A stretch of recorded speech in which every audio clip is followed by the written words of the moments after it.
today? All right. Hey, everybody. Welcome back from lunch. I think I don't know if that's the better session or the worst session, the one where everybody's late because they're coming back from lunch, or the one that you're standing in the way of lunch. But welcome. I'm Jill Handley. I am the proud principal of Kenwood Elementary, located in Jefferson County Public Schools. I was in a session earlier this morning, and I know that the presenter likened this to speed dating. So I guess it's a little bit like that with 30 minutes to talk. I do talk very fast. But I'm also trying to be mindful of getting through everything. So I'll try to slow down, but make sure that there is time to get so that you can understand what's going on. So we'll go ahead and get started with what I think is an incredibly relevant topic for all of us right now, and that's teacher burnout. I know leader burnout is also very prevalent right now, but we've got to take care of those who are taking care of our kiddos. So let's see here. A little bit about me. Again, I'm Jill Handley. I'm in my 15th year as the principal of Kenwood Elementary. I mentor new and aspiring principals. I also host a podcast show that airs every week, so that's exciting. Just some of the great things about Kenwood is that we were honored as a national and state school of character, and just this year we were selected as a national ESEA distinguished school. So very, very, very excited about that. All right, before we get going, just so you know a little bit about where I'm coming from, a little bit about my school, Kenwood Elementary. We have a beautifully diverse population. In fact, we have the largest multilingual learner enrollment of the elementary schools in Jefferson County. Very proud for that. In fact, that's actually the category that we were recognized for with our most recent recognition. And so currently we have 576 students. We tutor around 85% free and reduced lunch, and 44% of our students are identified as multilingual learners. Our students come from over 30 different countries and speak over 25 different languages. So that's just kind of a breakdown of some of our primary languages right there. All right, so hopefully in this session, here's what you're going to walk away with.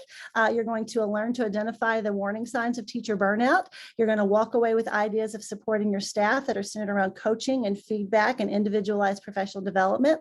And you're going to walk away with ideas to support your teachers through intentional time for self, which is what we actually call self-care. We've kind of started referring to it as intentional time for self, primarily because the word self-care has gotten overutilized and it really has kind of gotten a bad rap and has left a bad taste for a lot of people, like that whole I know self-care, right? So we've started calling it intentional time for self, and we'll talk a little bit more about that as well. So again, thank you for joining me, and looking forward to sharing some of the things that are going on here at Kenwood with you. All right, so real talk, as I was preparing for this presentation, actually I presented at the ASCD Leadership Conference yesterday, and it was around a similar topic, but I was scrolling through social media. I'm kind of big on Twitter just because there's such a great opportunity for a professional learning network. These were some real teachers were actually posting this stuff. And so if you'll just take a moment to read over this, because it's real talk, teachers are really saying these things. It's too hard, it's too demanding. Too many hours, too much paperwork, too much. And so you're probably right now either thinking like, yep, I bet one of my teachers could have written that, or about half of my staff could have written that. But just to know, and I'm going to talk a little bit about just some statistical data, but this is the real talk. This is in the trenches work right here, what people are posting. And we know that if they're posting it, think about all the things that aren't getting posted. All right, so teacher burnout, what is it? Why are so many teachers leaving, and what causes it? So just a little bit of data for you. So I'm not going to read to you, but there's just some information around what the definition of burnout is. I mean, I really thought it was interesting when I saw the consequences of severe stress and high ideals in helping professions. And we know that education, despite what sometimes community people think is a very big helping profession, no longer are we just delivering content, but we're the social worker, we're the pseudo parent, we are the nurse, we are, you name it. And so I would definitely say that we are in the midst of a helping profession. All right, so some startling statistics. And I want you to be thinking about your own staff as well as you're going through this, but I thought it was very interesting. And that was the research that I found was actually an older data point. I mean, it's 7 years old, so I would be inclined to say that this is probably intensified, but back in even 2014, and that was pre-pandemic, about 500,000 teachers leave the profession every year. And then I thought the next one was even more startling. 41% of teachers leave the profession within 5 years. That's almost half of our teachers. So, I don't know if that's true for your building. I'm very blessed in that we have lower mobility rates here in our building, but that comes from intentional work on the culture and supporting staff so that they don't leave, because let's face it, this work is hard work. All right, so why are teachers leaving? And these are some of the top reasons that we see. They're feeling underappreciated. There's a lack of support for discipline, ineffective communication. You can see it, low pay. I know we can't really do anything about that. Lack of resources, not allowed to fail students. If you all don't care, go ahead and drop in the chat some of the things that are really pressing in your building, that are really burning teachers out, just so we can kind of see what's going on with that.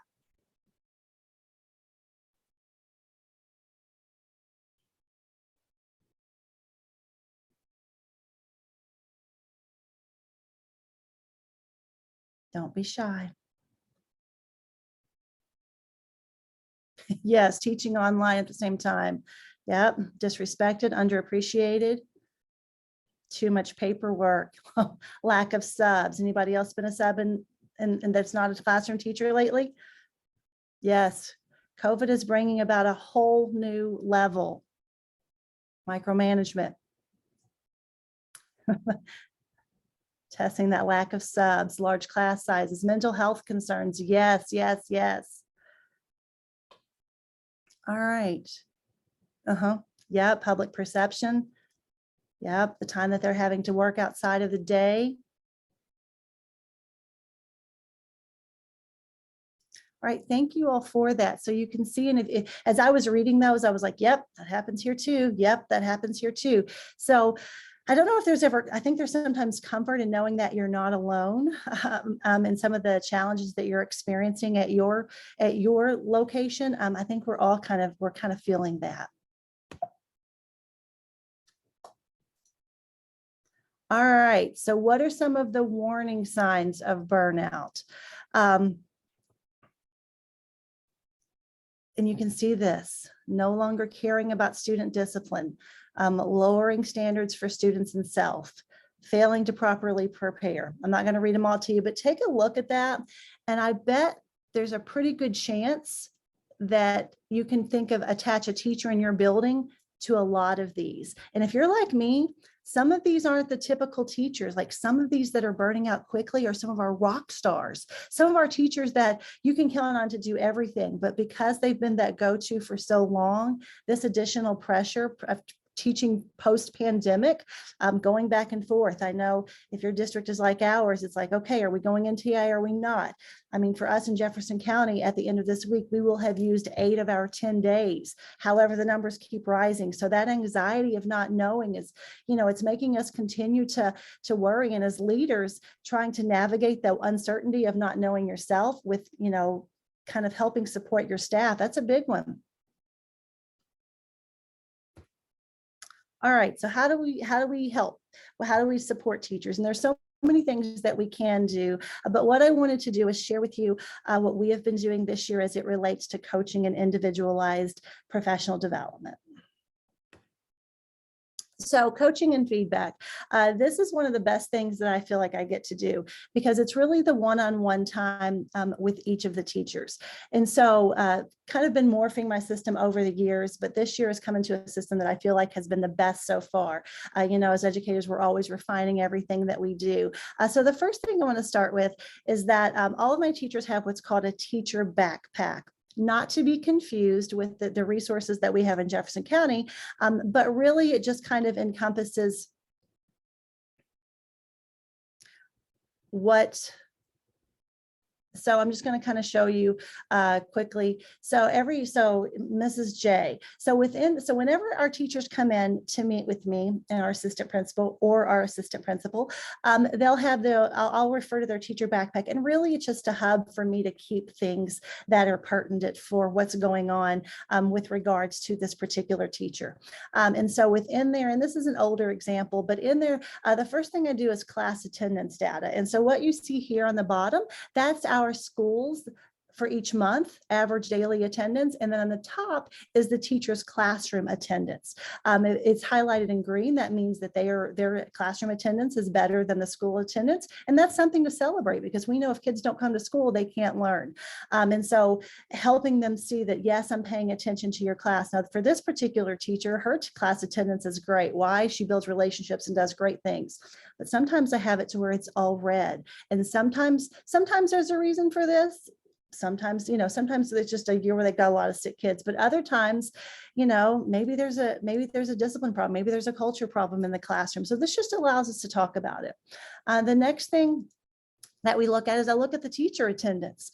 Even though, their sick days and their personal days to take, looking at it with them in a confidential situation, a private situation, and again, you can see this teacher has really great attendance. So often what I noticed was that great teacher attendance usually mirrored great student attendance. So when I'd have teachers who would have like in the 80s, lo and behold, a lot of times that month they were out a lot too. And we know that kids get subitis a lot, so they don't want to come to school. Codes. For our particular school, we have a code system. You probably do the same. So if a teacher needs additional support, they'll call a code 1 to their classroom, indicating they need one administrator to come to the classroom and help support a student. A code 3 would indicate there is a significant problem that I can't handle, whether it's a medical emergency, a fight breaking out, something like that. And so this just allows us to look at code data. Again, not surprising. This teacher has great attendance. Her kids have great attendance, and she calls very few codes. Why? Because she builds great relationships. However, if there were a situation where, let's say these numbers were higher, that would give me an opportunity. So, Ms. J, I noticed that in the month of December, you had 10 codes. Talk to me about what's going on.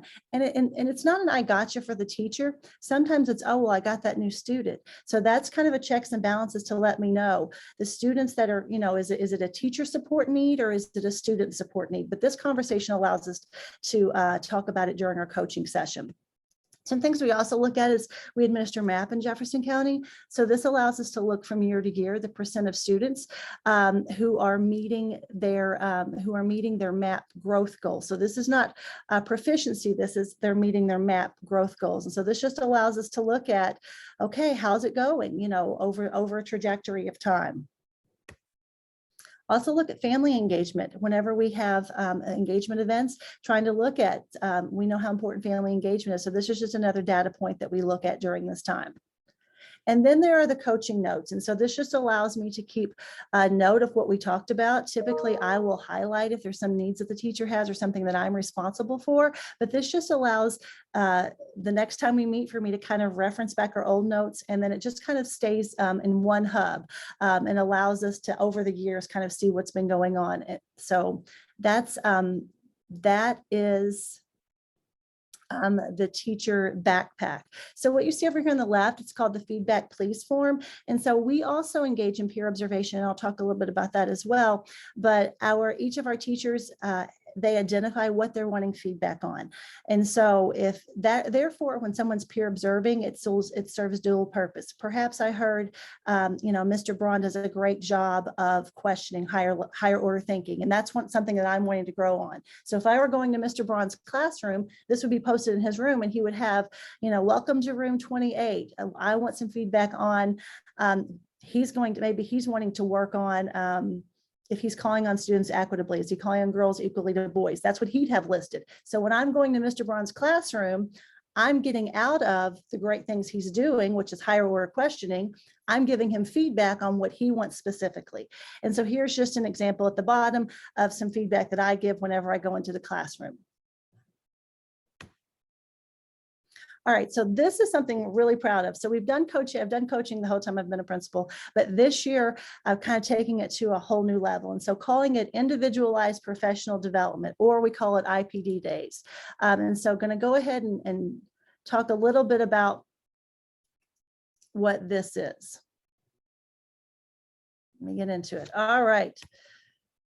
So, and the purpose behind it is just providing coaching, feedback, and support to help everyone grow and reach their growth goals. If we're growing, we're always going to be out of our comfort zones. And I think that's important for teachers to know, particularly if you've got a seasoned staff. You know, they get in their ways, set in their ways, wondering like, well, you know, coaching is only necessary for the newer teachers. Nope. I heard this on the radio one morning. Tom Brady is probably one of the highest coached players. Tom Brady is also one of the most successful players. So really looking at it through the lens that coaching, get away from that misnomer that coaching is only for new or struggling teachers. Everybody, even the greatest, need coaching. And always what I always try to do is what I ask from the staff is what I try to model for them. So the loop of what we're wanting for students is kind of that reflective ongoing loop. And so helping them see this as well. So for their growth, there's coaching and feedback, there's peer observations, and there's IPD, individualized professional development, and reflection. And we'll talk a little bit about what that looks like. All right, so this, I'm just going to walk you through the cycle of the way that the teachers go through for our year. So the first thing they do at the beginning of the year is they do a self-reflection. I'm not going to click on all these links, but they are linked in the presentation. So in our district, in JCPS, we have a real commitment to equity. And so we have a whole department associated with that, and they've created some really great tools. And so because we have a commitment to equity, we make sure that when I'm asking them to do a self-reflection, that they're also really being mindful with looking at these tools that are created. So they'll kind of look through this and they'll think, what is it that I want to work on? And then they'll complete a self-reflection. And then and then this particular self-reflection form allows me to create their walkthrough or their feedback loop tool, which I'll talk to you about in just a moment. All right, so step 2, after they've done that, they meet with myself and our assistant principal. And what do we do is they bring their self-reflection to the table. We talk about, okay, what is it that you're wanting to work on this year? What supports do you need? And kind of walk through that, kind of guiding them, thinking through some things, what resources. And really the purpose of this is for myself and our assistant principal to kind of get an understanding of what we're looking for, but also to help guide them in the development of their professional growth plan. All right, so the next step is that they're on their own, they're completing their PGP. I know we have them in every district. And so again, after they've left the meeting with the assistant principal and myself, really it's just about putting it onto paper because we've walked through all the steps of what they're going to be working on. And that link there is just the document that our district requires. All right, so the feedback loop visits, and this is really exciting. And so we've started calling them feedback loop visits and not walkthroughs. Okay, why? Because they walkthroughs has gotten a negative connotation. No matter how great the culture is, unfortunately, I think sometimes that the term walkthrough is an I gotcha. And so we certainly don't want that. What are we wanting teachers to do with students? Give them feedback for improvement and growth. What are we wanting to do with adults? Give them feedback for improvement and growth. So kind of mirroring that language. And so what happens is the coaching team is comprised of myself, my assistant principal, and then our 2 coaches. And so we visit the classrooms to kind of celebrate and provide individual feedback. So I'm going to show you what, so here's the actual schedule for our staff. And so do you remember when I told you they filled out a self-assessment? Well, their self-assessment is used because everybody has an individualized feedback form. So let me give you a little history on this. Prior to this year, we utilized the Fundamental 5. To do our quick walkthroughs. And what that is that's a whole lot of visits in a very short amount of time, a 3 to 5 minute session, but a whole lot of visits.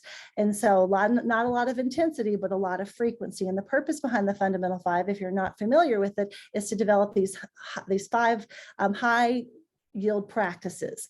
Well, after about 3 years of doing this, our data indicated that we were really good at doing these things. Not that we can't improve, but if the purpose was to develop habits, we had developed them. And really the teachers weren't getting much out of it other than, oh, I was in the power zone 98% of the time, or those types of things. So we were looking for ways to better individualize support for teachers. So I'm going to click on, let's see here, I'm just going to click on any one teacher. Okay, so what happens is that when I click on this particular teacher, you'll see that when either myself, assistant principal, or one of our coaches goes into her classroom, we will fill this out. So the top portion is the same. Who is it that's visiting? Now, there were components of the fundamental 5 we don't want to forget. We want to make sure that they are still doing these things. So these are the quick check pieces. The teacher's actively monitoring. Is the lesson frame posted? Are they recognizing and reinforcing? Student engagement. What are students doing? Because if I look and after a month of feedback loop visits, students are always working independently with a worksheet. That tells me we've got a rigor issue. So that's just kind of a way to understand from a snapshot perspective what's going on. So when the teachers filled out the self-assessment, I want to make sure that they don't think that when we come in that we're just looking to nitpick and look for areas of growth. We want to celebrate what's going on well. So the first thing that would ask was, I want you to celebrate something in general, something great that you feel is going on. And so their forms are directly copy and pasted from their student self-assessment. So for this particular teacher, one of the things she wanted to celebrate was my first graders are compassionate toward one another. They are getting better with routines and procedures. So when I go in there, that's one of the things I'm looking for. I want to give her some great feedback, something she feels like she's doing well with. All right, remember the R tool, the affirming racial equity tool that I asked them to reference. Well, what's one thing you feel you're already doing well with that as well? Here's what she thinks she's doing good with. That's something else I'm looking for, wanting to give her some positive reinforcement of things I'm observing. All right, so the R tool feedback, please. Remember that form that I talked about? This is what's on her form. So we are looking to give her feedback. So she's getting feedback from peers on this, excuse me, and she's also getting feedback from her coaching team. And then any additional feedback, something that's not on the R tool, anything else you want me to look for. And then an additional comment. So we go through, we fill this out and we hit submit. Because the teacher is added as an editor, he or she gets the feedback immediately as well, just by looking at that. So let me get back into this. See where we were. All right, so that's the way that our feedback loops, our feedback loop visits work. All right, the next component of our IPD is coaching, much like beginning of the year, but now they're coming in and we have the reflections from their feedback loop visits. And then they're kind of bringing, all right, when you started, 6 weeks ago, you said you were really wanting to work on questioning. Now that you've done some peer observations, now that you've been, teaching, how's that going? So really it's just one-on-one time to kind of get an update with what they're going on. And those notes are going through that teacher backpack that I shared with you. All right, the other component of this is the peer observation. And so this is where they learn from one another. And so I'm not going to go over there's peer observation norms. Those are linked in there. And then also our schedule. So let me kind of show you what our schedule looks like. So you're wondering, how does this work?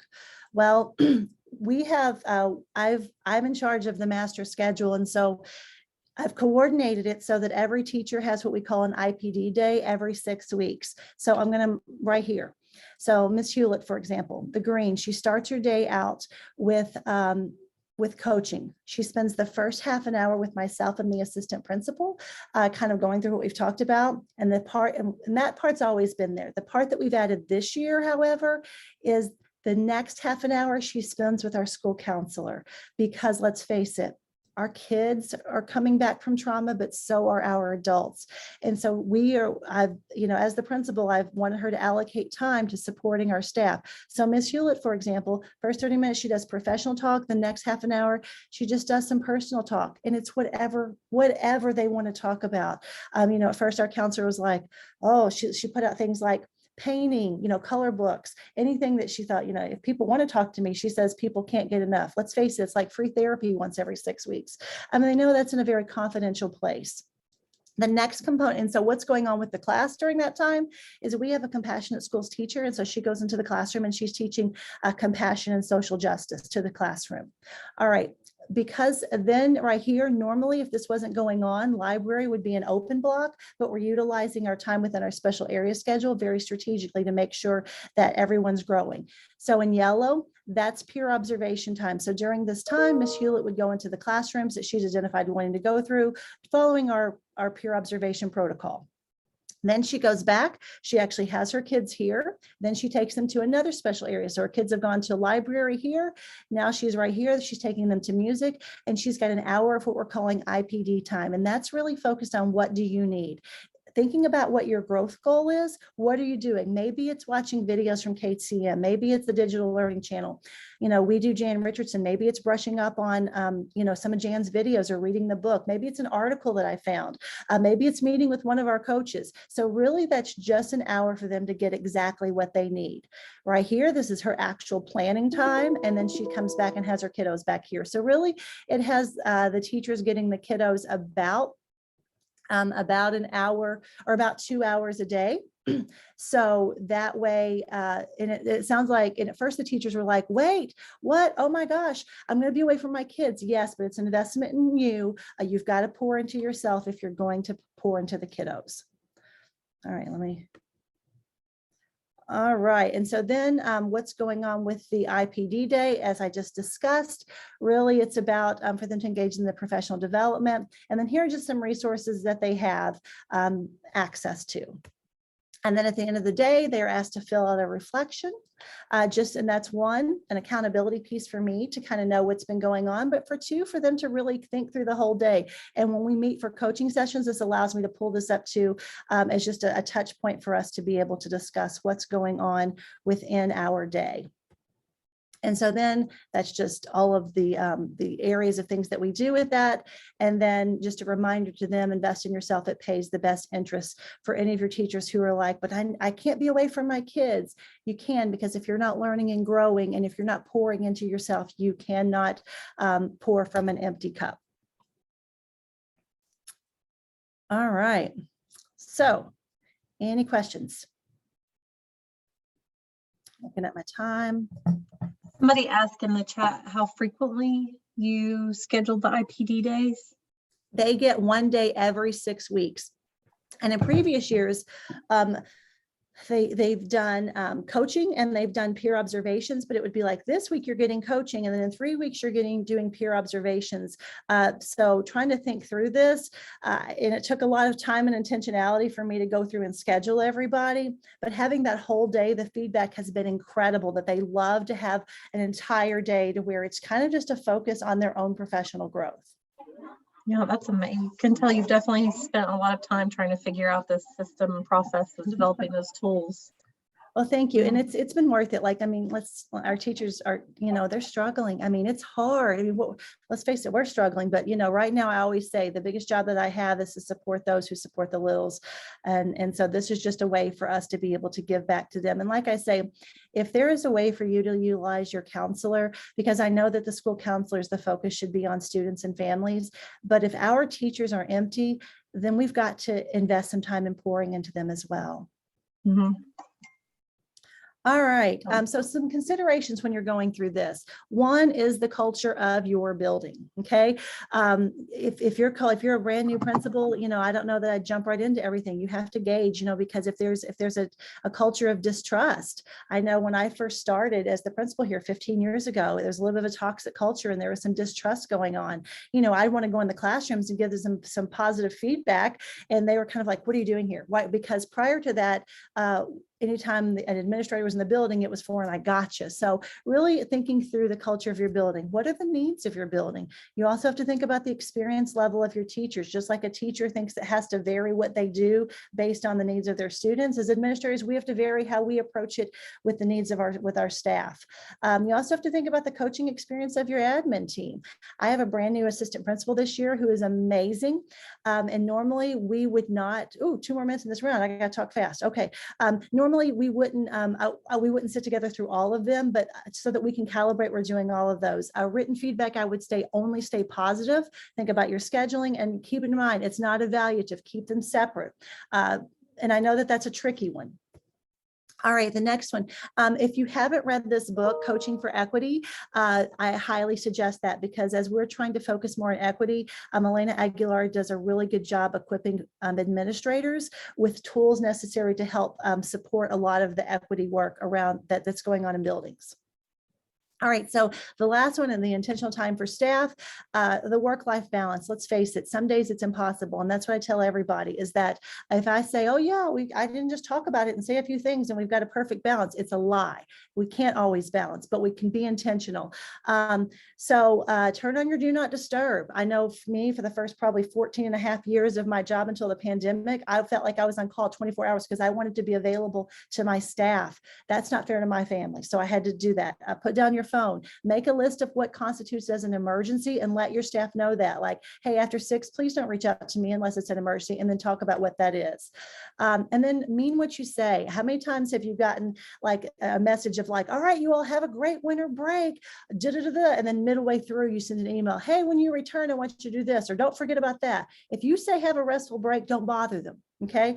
Don't confuse perfectionism with high expectations. The next one, create an atmosphere of failing forward and modeling it. This is something I'm still working on. If when something goes wrong, how do you react? One time in a staff meeting, my technology went wrong and I was like, man, I was getting all kind of crazy, and I had an accountability partner, our counselor. She's like, Jill, remember, we're failing forward. Yep.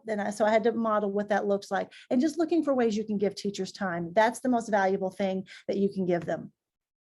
And check in on your people. Here's just a weekly check-in that I send out to people. And I change it around from time to time. The things that are always the same as the how are you doing. This is not a mandatory, it's who wants to fill it out. But I started putting in things like, what do you want to celebrate? So that gives me an opportunity when they tell me, I can follow up and say like, hey, Mr. Braun, I really, you shared with me that you had 80% proficiency on your last common assessment. Great job. And then some things I also ask are, who's somebody else you'd like to celebrate in the building? And so when they do that, then I will follow up with an email. Hey, Mr. Smith, did you know Mr. Braun wanted to celebrate you for buying his coffee that Thursday morning? Oh, wow, that's great. So that check-in, that's just another way for, people who want to fill it out to fill it out. And then here are just a list of how burned are you, yourself and your staff. Here are just a list of resources of different burned out scales, if you will, that you can take to utilize if you'd like.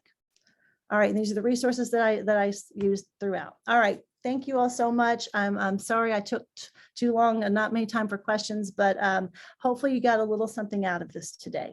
You were fabulous. Thank you. If any of you want to spend some more time with Ms. Hanley, the other breakout rooms, I think it's 11 through 15, are open. So if you wanted to ask her questions about the specific tools she developed or her schedule or whatever, I'm sure she's willing to go in there during that last session time.